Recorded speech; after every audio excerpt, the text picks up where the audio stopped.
We are live. Yes, we We are. We live. Great day, ladies. Great day. Yes. Same to you. Same to you. Happy MLK Day. Yes. It's a beautiful day. 3-day weekend that I had and loving it. Awesome. Yeah, well, today we have a special guest who is going to talk to us about some powerful things within the mushrooms that some of us do or do not consume, right? So last week we talked about the health benefits of a certain type of mushroom. This week, we're going to talk about another type of mushroom. So these are what they call like the psychedelic mushrooms, the ones that people, some people don't use them for the right reasons, but there are studies that show that there are benefits to consuming what they call psychedelic mushrooms for treating PTSD. Well, I'll let you get into it, but there are conditions that people medicinal purposes for these mushrooms. So in my pharmacy background, I will just say that psychedelic mushrooms are considered Schedule 1, right? They're Schedule 1 controlled substance in the United States. And those substances have 0 approved uses for human consumption. So another drug in that category is heroin, right? So it doesn't matter what condition you're trying to treat. Which one of these is not like the other one? Let's talk about it. So there are some people that feel very strongly one way or another. There's some people that are in the middle. I made reference to it last time we spoke about it. I am all for anything that nature gives us, and nature does give us these mushrooms for a reason, right? So I believe with proper education, guidance, and when you are ready to make that choice, if you make that choice, then by all means, treat your body good or do what you feel is best for your body. But do you want to introduce yourself or? Sure. Come on, Pamela Roundtree. Let's go. Hello, everybody. Thank you once again, Dr. Ness and Brandi, for having me. My name is Pamela Roundtree. I also go by Roundtree. And I am here today to talk about the magic of mushrooms. They are amazing. For the past 3 years, I've been studying plant medicines. All of the 3 major ones, right? Marijuana is a plant medicine, but it's not a plant medicine per se. Is more of a altered consciousness type of medicine, right? But I've been studying San Pedro, ayahuasca, which everybody now is getting into, as well as mushrooms. And I would say that they're amazing. I'm excited to get into this conversation. We had to cap this at 45 minutes. I could go 45 hours once you start talking about this. It's amazing. Yes. And I think that is more important because, right, all races, right, but being a Black woman from Jersey City, New Jersey, which is the inner city, we don't talk about these things, right? We don't talk about plant medicines. We don't talk about, right, and if we do talk about it, we like, yo, that's that white people stuff, which I was a part of that. So I'm going to stop. I don't know if you have questions that I'm going to flow into, but I'm going to stop it right there and I'll allow that story to come out because it's important for us to have that conversation also around the stigmas and why Black people don't want to take these, right? Because that's a real problem. Now we're going to get right into it. So when you say, there is a stigma, I am aware of that. Where do you think that stems from? Well, I think the first part is the way that we were criminalized and arrested for having small amounts of marijuana, right? So in the inner city, you would have marijuana, let's just say, and get, 10 years. But in the suburbs, they would have a half a kilo of cocaine and get a slap on the wrist, right? Because there was a difference of price value and who was taking that drug. Crack, you was getting major time for crack, but not getting the same amount of time for cocaine. But to bring it more into the space of plant medicine, back in 1960, unfortunately, right, we all hear about the Tuskegee Airmen, right, and the syphilis experiment that was done on them, but there was another experiment happening that the CIA, because at one point the CIA was trying to see if these drugs could be like a true serum. So who they use, right? The people that LSD undisclosed. So inside of these jails, they took these Black men and gave them triple the amount of LSD, triple the amount of psilocybin, so much so that some of them snapped and lost their minds. Some of them right, couldn't come back. Some of them had bad trips. Some of them had good trips, right? But again, the key important thing that I'm saying is that they gave them triple the amount. If you drink too much water, that's not good for your body. So a lot of Black people at that time knew what was happening, knew what was going on with that, and was afraid of what the government was going to do to our body. So then when these medicines came out into the public, if your uncle was one of those people that was in that experiment and now you're in the household, he's going to tell you, man, look, that thing was crazy. Don't mess with that. So there's just like this stigma around it. And then also you go into like the Ronald Reagan days, right? The Nixon days when it was like this attack on Timothy Leary we were getting locked up at an alarming rate over marijuana. Why would we, if this president is telling you he's enemy number one, why we even think about messing with these drugs? So he just was like, nah, I ain't messing with it. Nah. Right. And just for clarification, the psilocybin is the compound within the mushrooms that gives you the psychedelic effect. Yes. Pamela did mention it. So I just want to just clarify for anybody that's listening, like, what is psilocybin? That is the compound within the mushroom that gives you that psychedelic effect. And it is naturally occurring. It actually occurs in over 200 mushroom species. I don't know if they're fungi or considered species. Over 200 species of mushrooms contain this compound. So, what is that part of what inspired you to be an advocate for the use of or medicinal use of psychedelic mushrooms? I don't know what inspired me. When I walked into this path, I was just taking the medicine just to take it. So my partner was the one that got me into this. And then my story was, she was like, I met this shaman and they do something called Wachuma. So Wachuma and San Pedro are two separate plant medicines, but people kind of interchange their names. They're similar, but there's two chemical compounds that make them separate. But, being that we're in 2023, we're not back like in the traditional times, but they're the same thing. So I'm going to use them interchangeably because sometimes people call them San Pedro, sometimes people call it Wachuma, but it's San Pedro has like 5 knuckles and Wachuma has 14. But so she's like, I met this shaman and she does San Pedro, and I'm like, what's San Pedro, right? And she was like, oh, it's a plant medicine and you take it. It's like, psychedelics. I was like, that white people stuff? I'm like, nah, I'm good. Go ahead and do that white people stuff, because she always did the things that were like out of the box, out of the norm. And at this point, I'm like, you done had me almost falling off a cliff the other day. Like, I'm good, right? I mean, it was all fun adventurous. And I'm like, no. So then, she took it by herself and I'm like, looking like, I don't see no chance. I don't want to take that thing. The second time she took it, the changes that I saw in her, I was like, I want that. Like, that's what I want. I want that. So the next time we went, we sat, mind blowing. I mean, you may hear people say it's like 4 hours of therapy in one. And that's not an exaggeration. I healed things that I didn't even know I had to heal from because, the psychedelics open up these neural pathways in our mind that our subconscious protect us from, right? So it kind of blocks and hides and tucks away for our benefit. But then when we turn 40, 50 years old, still trying to figure out why we having the same cycles of issues, it's because we never dealt with them, right? And sometimes in therapy, we still have our ego.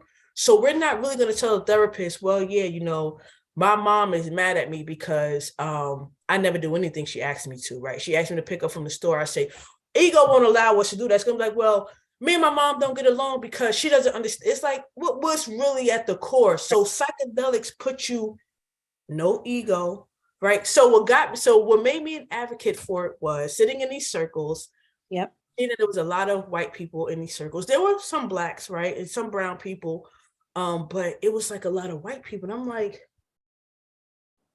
we need this. Like, we need this in our community. And then going to a Black woman empowerment dinner at the end of 2021, because I'm in school for psychology. So I'm trying to also bring like faith, psychology, plant medicines into like this like structure, what it is. And so I'm talking to them about like my psychology and I'm talking about plant medicines. And they was like, we want to do it. And I'm like, you do? They was like, yeah. I'm like, okay, well, right, we could do mushrooms. And then we sat. And from that moment, I realized how important it was that Black women needs to really radically heal, Right. because we are mothers, we are grandmothers, right? We are now some of us are the pillars of our family. So if we're hurt and we're trying to eradicate generational traumas, but if your grandmother still have traumas from when she was a kid, those cycles are just still going to go on. So once I understood, once I saw the lack of us in these circles, and once I saw the power that these medicines have, that this is, the real deal. Like, this is something that can change communities.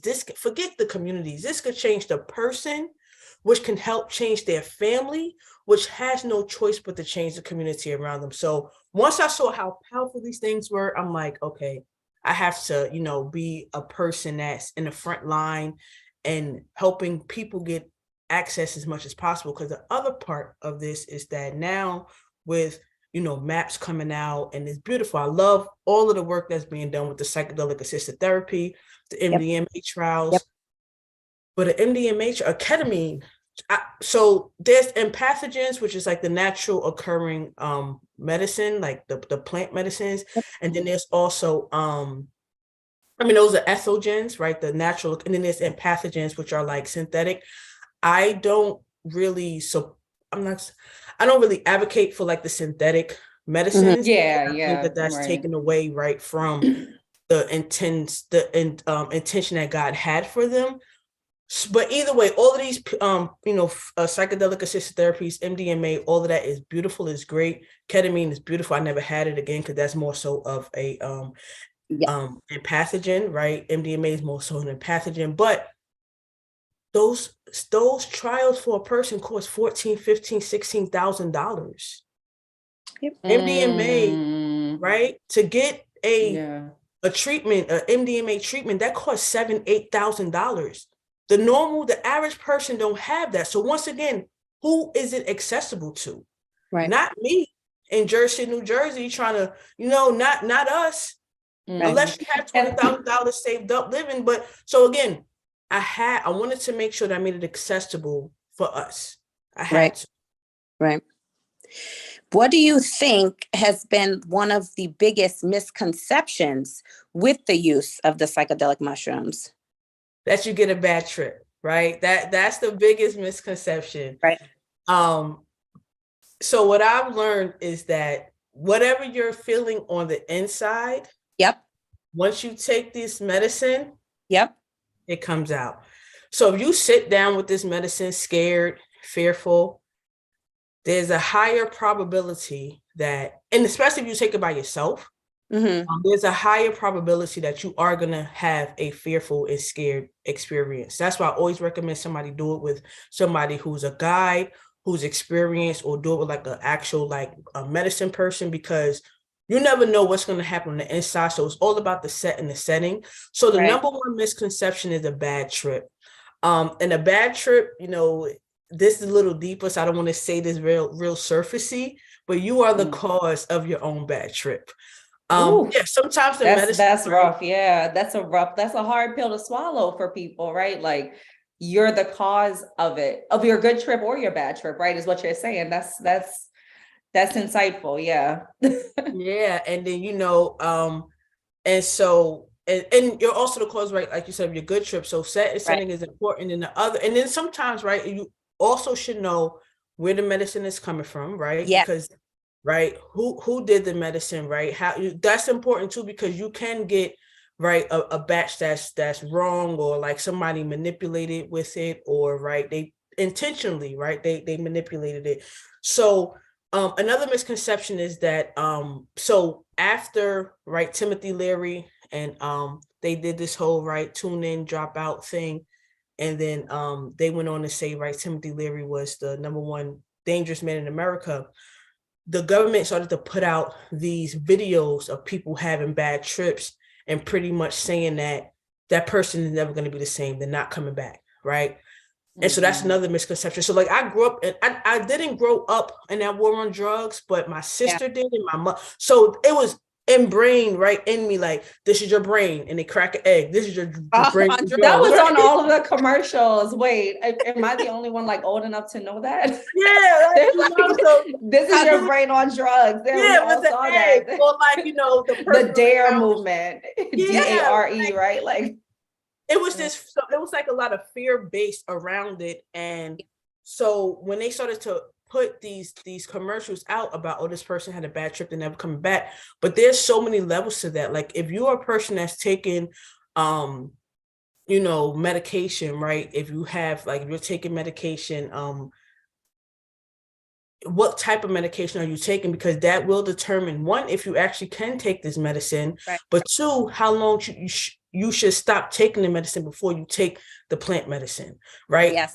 People who are schizophrenics should not, right? They need all the support, but technically they should not take these medicines because their mind is already so brilliantly large that to take this medicine and have it expand more, they may not fully come back, right? A person that's bipolar, but if they're taking the medication, they may have to reduce their medication just for a day and then maybe get like a half a dose. So there's so many like misconceptions. Like it's not just a one size fit all prescription to say, everybody take this. It's like, do you have mental health issues? Does your parents have mental health? Your grandparents, right? Your siblings? There's a whole questions that has to get answered before you sit down. You can't just take it and say, I'm gonna go to my friend's house, take some mushrooms, and then I'll be back. And that's what happens. And that's what happens. So that's the biggest misconception. You're gonna have a bad trip. You could just take it right in any type of setting, and that you're not gonna be able to come back from the trip, which I don't think God will make anything that is meant for us to ingest that will hurt us. Right. As long as we're using it how he intended for us to use it. I will add that little piece to it. You also said that it's a good idea to have a guide or, and to do your research, right? So when somebody comes to the pharmacy or say they go to the doctor, they go through the questionnaire, they look at their symptoms, their signs and patient reported experiences, and then they prescribe something to them, right? And then they come to the pharmacy, the pharmacist gives them, information, whatever they need to know about the side effects, right? So there's readily available information about the medications, like what is prescribed for, how you can go get a doctor. Now, how does somebody do the research on finding a good guide or making sure that the supply is not tainted? Yeah, that's a heavy layered question. The first one about finding a good guide. I would say, reach out to somebody that you trust that take plant medicine and ask them, because you have a lot of guys these days who, and I'm coming from experience, right? So you have a lot of guys these days that, let me preface. My grandfather was a pastor, right? And he walked the walk and he talked the talk of what a pastor was. He didn't drink, right? He didn't smoke. He didn't have another family on the side. He didn't talk negative about people. Like he really was a man of the cloak. So that is my experience with people who take on these faith roles. Like you really have to walk the walk and talk the talk. Right. So within my experience, I learned that sometimes these spiritual leaders still have ego. And they're operating in a place of ego versus love that is being taught through these plant medicines. Okay. So it's really difficult to kind of determine. But one thing I would say is, if you do want to sit down with a person, watch them first, right? If they are on social media, what are they posting on social media? How often are they posting on social media? What times are they posting on social media? The reason why I say what times is because if this person is saying they get up, they go to sleep early and get up early, but they're posting at 1 o'clock in the morning, it could be a scheduled thing, right? So that's possible. But why are you posting at 1 o'clock in the morning to begin with, right? Go to dinner with them. See how they treat the waiter, right? See how they treat the valet, right? See how they order their food. If you can, and if you have a opportunity to go to the house, see how their house is, right? See right how their kids are treating you. If they have kids, because those things right there is also the medicine And Right. if you are going out to dinner with this person who was saying that their whole space and they're a spiritual person, but they're treating the waiter like they're nothing, Mm-hmm. I Mm-hmm. don't want that medicine. Don't You want know, that spirit. I don't want that medicine. Nope. You know, if you're not You're saying saying please and thank do you, your homework. you Yes. have to do your homework. You know, if they're not saying please and thank you to the person that bought them their food, you know, so that's the first part. Right, really just doing your research and seeing, because again, what I'm learning is that a lot of these people who say they are holding space or medicine people, Mm-hmm. um, they're allowing ego. And you know, we need ego, right? But ego is also, you know, it's tricky. And I think that in that space we have to let love show and not ego. So really just your space. But it's very important when you're taking these medicines, especially, right? Because a lot of, I think also mushrooms got like the bad end of the deal. Like people don't really understand how powerful they can be. And so they kind of take it like recreationally, and mushrooms are not to be messed with. You know, there's different grades of mushrooms too. That's another thing. I call them, you know, ceremony mushrooms and non-ceremony mushrooms. And the non-ceremony mushrooms I kind of use for like micro dosing, like for some of my clients, even me, like every once in a while. Then I have ceremonial, you know, mushrooms. And I think that's some like, so you could take one ceremony mushroom Mm-hmm. and be gone. And you could take that same size of a non-ceremonial mushroom and be fine. Because they're different grades, they're different, the Oh, potency of the psilocybin is Mhm. different in each one. thank you. Thank you for that. I was thinking like, well, yes, it does make sense to do it with somebody that you trust, right? If you want to be in a good environment when you do it. And then I'm thinking, okay, well, how do you find that person? So now I know you have to, a lot of times people are finding these guides online. Is that what I'm getting, right? So if you're finding somebody online, you do have to do your due diligence, because you never know what that person's motives are for their position, right? As far as the psychedelics go. And you know what, Mhm. the other thing that I really like that you said, Pam, is that you know, you're investigating, but it's not just like on Google looking and seeing what is this person doing, or it's not just on their social media if they have it. Because I know some people are like not for technology at all, and they're like, I'm not going to be on social media, and that's a part of who they are, and that's okay. But you're talking about like, no, let me get up in your house, let's Yeah. eat, let's have a conversation, let's Yeah. be human to human. And I think like a lot of times we don't think about, can we be human to human with spiritual leaders, with people who are you know, gurus, or people who are going to bring us to another level in our path? Can we do that? You know, and I think the philosophy that a lot of us have is like, no, they're untouchable, we can't do that. But you're like, nah, I want to be all up in it, because my spirit is going to be like, you're going to guide me to Right. another level, and I need to make sure that you're okay. Right. Absolutely, absolutely. And you know, Dr. Sebi, may he rest in peace. I never got a chance to meet him in person, but he taught me so much, right? Dr. Sebi, right? He cured all of these things in Honduras, right? Cured AIDS and cancer. And when I would watch it, so before I used to be like very serious, like, Pam, you can't laugh, you have to read all day, and right? I was like very super spiritual and serious, right? But I like to laugh. And so that was like my thing for like 3 years, right? Like serious. And when I watched Dr. Sebi video, man, he had me laughing the entire time. So, because I felt as though before, like laughing and being able to be human, people's not going to take you serious, right? And then that here's Dr. Sebi, this, you know, he's real, you know, he's about his stuff. And his whole lecture, he had me laughing on YouTube. So I was like, let me just be me, right? Let me just be me. And also to add though to what you're saying also about spiritual leaders. So one of the other reasons why I came into this space, Dr. Ness and Brandi, is because not to scare anybody, right? But just being right, really, really honest about the dangers of sitting in these spaces with these spiritual people. So, and not all of them, right? Some people are beautiful, but again, do your homework.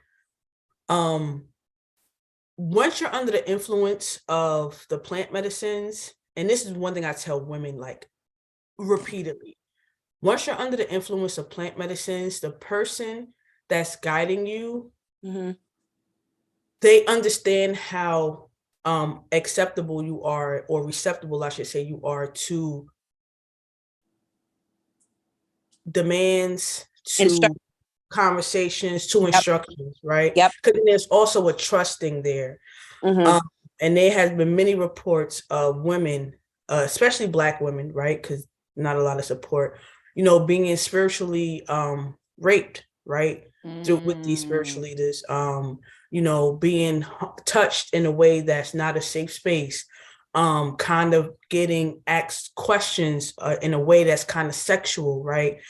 And so sometimes people are so gone that the physical rape happened, but they don't know if it was reality or not because they was on these plant medicines, right? So, people going to Peru right now, like doing, and that's beautiful. Listen, everybody heal. I wish that we had mushroom. I say this all the time. I wish there was a 24-hour mushroom rainwater that just came over the whole world, right? I do.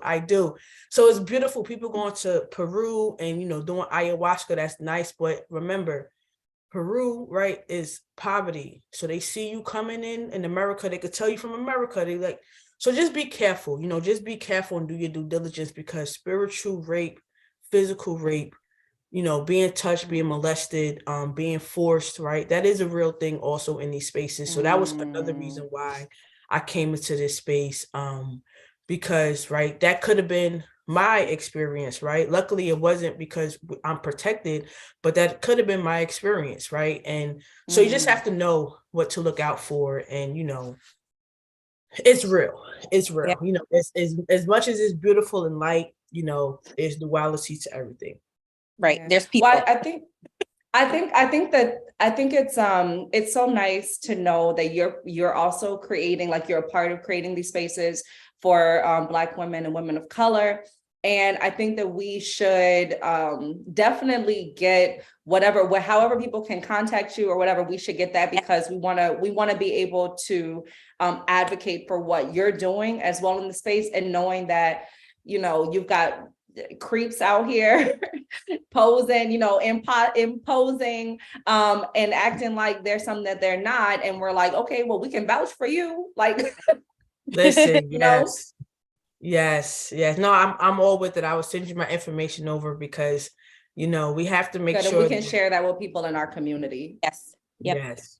Because we just have to make sure that, since I know it, and anytime that I talk to people, I tell them, now, listen, you don't have to, do I want you to sit with me? Yes, but you don't have to sit with me. However, I am going to let you know at least what to look out for, why you're in these things. Because the plant medicines is such a beautiful experience, and there's such a healing experience, and it really does change, like, who you are, not in a way like it changed you. Now you're gonna go outside, right, with the unks on and the Birkenstocks, right? It doesn't change you like that, right? Some people it does, right? Some people no bras, no nothing. Yeah, like, right? I'm not shaving my hairs anymore.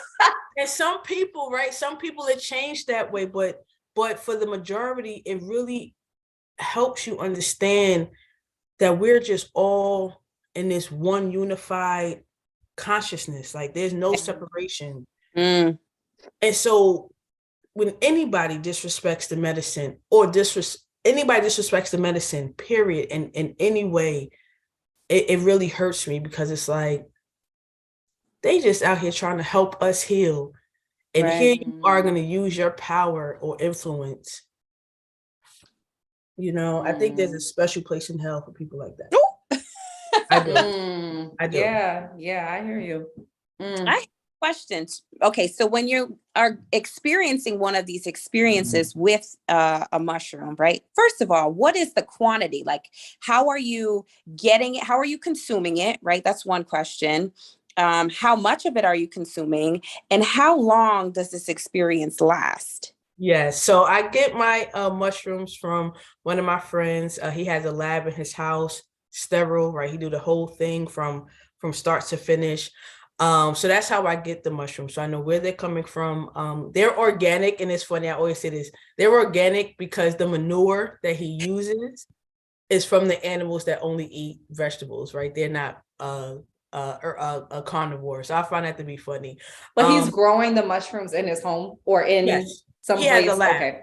He has a Gotcha, whole gotcha, lab. gotcha. Yep. Gotcha. Sterile. I mean, sometimes we just sit inside the lab and just talk, meditate, pray, talk about, just to raise the vibrations of them. So it's a beautiful thing.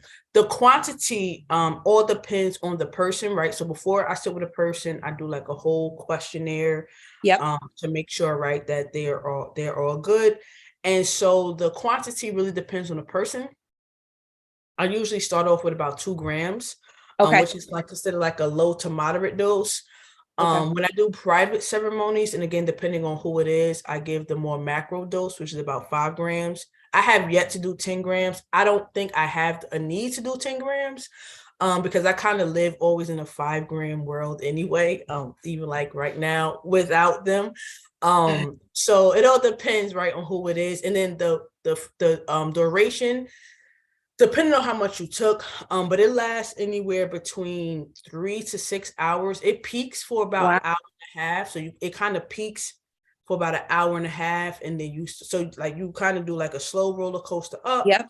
You peak, you're having fun, you're getting all your messages and beautiful, you're laughing and crying and it's joyful. And then after that, you go down. So it lasts for about 3 to 6 hours, but really depending. Now, if you take 5 grams, that lasts about 4 to 8 hours, right? It all depends on how much you're taking. Wow. But it's beautiful. Look, Ness is gonna be on your next Listen, let me know. I travel, but it's some of the women that I work with, I work with, a group of women, and I also have like a lot of like private clients that I work with. But the group of women that I work with is beautiful because, right, they're mothers, grandmothers, and the healing that we did within a year, right, powerful. Like there's no words. Like healing, helping their mothers heal. right, Which means that whatever generational traumas that is occurring, because we from the South, right? My grandmother told me my whole life that somebody put a curse on us, right? It was like this lady put a curse on us, and voodoo. And I'm not saying voodoo in a negative way. I'm just saying that the practice of voodoo is real in the South. And I'm from Louisiana, so I know. Right? So whatever those things are, whether I make them real or whether they're real, it's real in his family because somebody is believing it. Right. So which means that if we're healing, if the daughter is helping the mother heal, that means that the granddaughter is not going to have to deal with the same traumas that they had to deal with. Like that is, and then especially for women, like it's powerful work. I could sit here and go on and on about how amazing it is, but you have to sit with it with yourself because it is you sitting with yourself. And for some people, it's difficult to sit with themselves. Some people are afraid to sit with themselves, and that's understandable. But it's life-changing. It's life-changing. So my next follow-up question to that would be, now, how often does one go through that experience? With the mushrooms, like how often do they actually? So it all depends really on like the person. So some people take it one time, got all their messages, got all their healing, and they like, I'm good. On average, when I say they, the research, the scientists, right? Because mushrooms help with PTSD, anxiety, depression. There was even like some studies specifically on how they help with alcoholism as well as tobacco. They also help with people who are like end of life, right? AIDS, cancer. So my thing is, I'm gonna get to your question, because then my thing is, why does a person have to be on their deathbed before they get this beautiful medicine? Or why does a person have to be like suffering with like AIDS, cancer before they get, like, why can't healthy people be able to take this medicine and just keep on being healthy and helping those around them? But the scientists, the researchers say that you only really need 3 cycles of mushrooms. And after the 3rd one, pretty much you would have healed all the things that you needed to heal. Now, if you then that is hesitant to sit with themselves, but you feel, or they feel, that it will be beneficial for them to sit with themselves in one of these ceremonies. How do they prepare for that? Or do you have any advice on that? Just getting them to the spot where they are, mentally prepared for that experience. Yeah, so before I sit with anybody, we kind of, about 7 to 9 days out, we start to get mentally prepared for the ceremony. So I try to, right, and no religion attached, because some people, right, may not be Christian, which is fine. So I just try to have them start listening to uplifting, inspirational music. Start to journal, right, start to set their intentions. Because just by doing that right there, right, because we all know music has a frequency. I know he's canceled right now, but Kanye has tried to tell us numerous times, right, that the music industry purposely put certain frequencies in our music to lower our vibrations. So first thing I do is start with that, right? I try to have them change their what they're listening to and also what they're eating. I don't give people a diet per se, but I just try to have them eating more whole foods, more nutritious foods, setting their intention. So for 7 days, so that by the time they come to me, their mindset is already ready to receive, to sit with themselves. Perfect. So I know we're getting ready to wrap it up, but I have my pharmacist brain is going, right? So we got a little bit of time. Yes. More research and found out, how it actually works, how the psilocybin works, right? It binds to serotonin, which is a neurotransmitter in our brain, the 5, right? And so it gives us that happy feeling. And that's why they say like the psychedelic effect of it. But I was looking and I found that it is still Schedule 1, right? So that's a federal classification of a controlled substance, it's Schedule 1. But there are certain towns, and I believe Oregon has actually, I think they decriminalized the use of the psilocybin, right? And Michigan, there was a city in Michigan, I believe, and I can't remember the other city that decriminalized it. Now, decriminalizing it is different than legalizing it. But that is a step in the right direction, right? And so if we know that how it's working in the body is like some of the other pharmaceutical drugs that we use to treat anxiety, depression, PTSD, right? We know there are manufactured drugs that work on the same receptors. We have a natural product that works on the same receptors. What direction do you see research going in this field of the use of medicinal mushrooms or psychedelic mushrooms?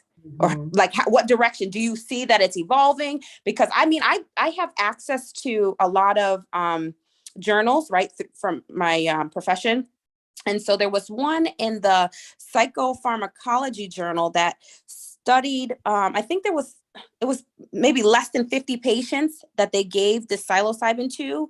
And they said 2/3 of the people said after 5 weeks, they were still feeling the effects, like positive effects of one single dose. I thought you were saying they were still on that trip. And I was no. I was like, yo, 5 weeks. No. Like, that's not, wow. So they had a single dose, right? And they were still feeling good. And the positive effects of it in treating the PTSD were still felt 5 weeks after that single dose. And when you dose a patient on an antidepressant, you have to a lot of times titrate up and then also titrate down if you're going to switch to another medication, or you know what I mean? Like you have to do it in increments because your body has to adjust to either the upregulation of the receptors or the downregulation of the receptors, depending on what you're doing. But with this, they had one single dose of the psilocybin, and 5 weeks later, we're still feeling the positive effects. 2/3 of it was a small sample size, but that's still something, right? And it was actually published in a reputable journal. And I was like, what? Yeah. And these were like treatment resistant patients, meaning they've tried combo therapy. They tried the max dose of certain therapies. They've tried, how do they say it? Like combos that you don't really think of, right? Alternative combinations. They've done all of that and they were still resistant to those treatments. They did one treatment of psilocybin, and after 5 weeks, they still felt the positive effects. Yes, now, that's how powerful. That's how powerful they are. They really are. They are 5 weeks. Like, I don't know if you've ever seen or have experience with somebody who is has a condition of depression, right? Or PTSD, had a traumatic event in the past, anxiety. Seeing people like that when they are not regulated, right? They're dysregulated. It can be heartbreaking, right? And then when you see people that are trying, they're doing these different treatments, and they're still like, something is not clicking, something is not clicking, something is not clicking. What's the next step? You look at the big pharma, and they're like, well, just give them more, or give them the injection, or give them something. Just keep escalating that therapy. But then somebody said, let's go to nature. Let's try something alternative. And let's see how that works. And 2/3 of that population said after 5 weeks, they were still feeling the positive effects of one single dose. Yeah, man, that's how powerful they are. And the thing that, big pharma, big pharma is afraid of mushrooms because they understand that, they know for a fact that there's no real money in psilocybin mushroom therapy, because the point is you keep coming back, right? Yeah. Yep. After your third time, right, really with mushrooms, you're good. It's like, I see you maybe next year, right? Maybe you want to come back for a little adjustment, but and they're not addictive, right? So big pharma, mushrooms has the capacity to wipe out, I'm going to say 80% of the medications that's on these shelves. And again, after so let's say if I'm a big pharma, I'm like, okay, well, I'm gonna have these mushroom pills. I know that for the most part, I'm not really going to sell that much because I'm not going to have a lot of reoccurring clients, right? It's like going to be like, so where I see the research of this going, I'm going to be honest and say I'm a little afraid of where the research is going. One, it's because, again, accessibility, right, to Black and brown people may not have the money to do these, but also I'm afraid because when you're not the one writing the story, other people are writing it for you, and they're going to let you know what the end is.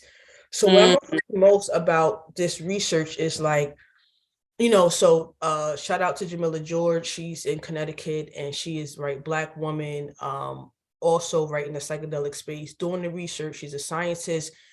We do have those people, but they're very far and few in between. So I'm a little afraid right now for where the research is, because I think that this new renaissance of psychedelics now, everybody want to jump on it. But there's still a lot of respect that we have to give them. Right. And there's still a lot of research that has to get done. So even like with the psychedelic assisted therapy, who is that really benefiting? Right. Even right with queer people, for many years, psychedelics were used as a part of the conversion therapy. They would give you psilocybin or give you LSD and try to brainwash you with heteronormative ideas, right? So how are queer people being in these spaces, right? So, it's just, I'm thankful that, they're being out, but there's also a part of me that's like, some things need to stay with the traditional ancestors. Some things need to stay with the Native Americans. Some things need to stay in their native lands and keep them there. Because as we know, once we get our hands on stuff, greed gets the best of us. Like even right now, the ayahuasca plants in the Amazon, right? It's like they're telling us like, yo, let us rest for a while. Like, but no, now people are going even more, right? So I think some things need to stay in their I want to say ceremonial native ways. So it's like, I'm happy, but there's another part of me that's like, I see where this is going to go, and I'm sad for the plants because they've been here for so long just wanting to help us, and now that we finally turned the light on that they're good, we're going to exploit them, and that's the part that hurts me. I think that we need to have some type of balance. Yes. Because then also, if we're synthesizing these drugs or these medicines, then what are we doing? Like, it should come from the plant to you, not. Yeah, we're taking nature out of the equation by doing that. Yeah. So we only have a couple of more minutes. So normally, Pam, what we do is we encourage our Dollar Growth Club members, the people who might be watching on YouTube, also encourage them to do something actionable with the information that they've just learned. I didn't tell you that beforehand, so forgive me. But if you have something that you can think of that people can do kind of like as a step one, or something that they can try outside of this conversation, what would be that thing? Even if it means holla at me, what is it? Yeah. What is it that they can do? Yeah, now I would If they're say interested, yeah. Say that again. I said, if they're interested, what's something that they can do to get started? I would say, if you're interested, if plant medicines, mushrooms have been something that you've been listening to or hearing about, and you want to try it, but you didn't know where to start, I would say, talk to me. We could start there. Not to say they were going to do a session, but just start with me. We could talk about it, speak it through. And another actionable thing is just treat people how you want to be treated. Like, that's really the only actionable thing I could say. We're living in a very difficult time of people emotional bodies. People are very sensitive right now, right? COVID has not gone anywhere, right? So we're still processing what we went through with that. And then here we are in 2023. So, just be more kind, love one another, and treat people as you want to be treated. Because I think that is what's going to help us keep being human, right? Because we're human beings, but we do so much doing, right? Let's just be. And if you're, again, interested in plant medicines, mushrooms, talk to me, holler at me, and you will be in a safe space. Can you give out your social? Do you do social media? I do social media. Yep. So my social media on Instagram is Roundtree. So my name is at the bottom, Roundtree with the underscore. If I put it in the chat, will it show up on the No, it won't show up, but we'll actually, you could just you could text it to me and I can put it into the description. So yeah, my Instagram is Roundtree _ at the bottom. My email is newbml123@gmail.com. But again, I send it to Brandi, so you can put it in the chat. But yeah, Instagram is Roundtree, OYINTREE _ at the bottom. Pamela Roundtree, born and raised Jersey City. All right. Love it. Jersey. Yes, 201. And we're all gonna heal. My tagline is "May we all heal," and I believe that we have the capacity to heal ourselves, because the more we heal, the more people around us are gonna heal. And like any journey, this is an up and down thing. It's not perfect, right? It's not gonna all be great days. But once you have the tools to how to continue to stay on that high vibration frequency, we're going to be all right. Like Kendrick Lamar said. Yes. Well, thank you so much. And Ness, thank you for leading the conversation. Pam, such an honor to have you in this conversation. I feel like there's just so much that we could have talked about today, but having this was just a great part to the mushroom conversation that we started before. So thank you all for having me. Thank you for having me. This is wonderful. We should have just put the time for 4 hours, because this is we should just have you on as like a frequent. Let me know. Listen, this information is never ending. The more I research, the more I'm like, what? So yeah. And All right, also cool. spiritual wellness sessions, right? Like this is Mhm. just one session, right? We do 5 of them Monday through Friday live, but there's so much in the community. But I feel like you have some information, well, not some, a lot of information that will be beneficial to our members within our community outside of the physical wellness aspect. For sure. So I'm I would plugged in. For Just sure. tap me, tap me. And, if I can, if I can, the answer is yes. I was off today, but I know money, but yeah, tap me and we'll figure it out. We could set a date. I'm all in, I love, this is, yes. thank I mean, you. oh, girl. Thank you. We got that on tape, right? we got the evidence. Yeah, we got that For on tape, sure. right? Yeah, you can't retract that. Thank All right, you. well, we appreciate you. All right, Yes, y'all. Well, thank peace, you. family. Have a good rest of your day, and we'll be talking soon. Have a Bye. wonderful day.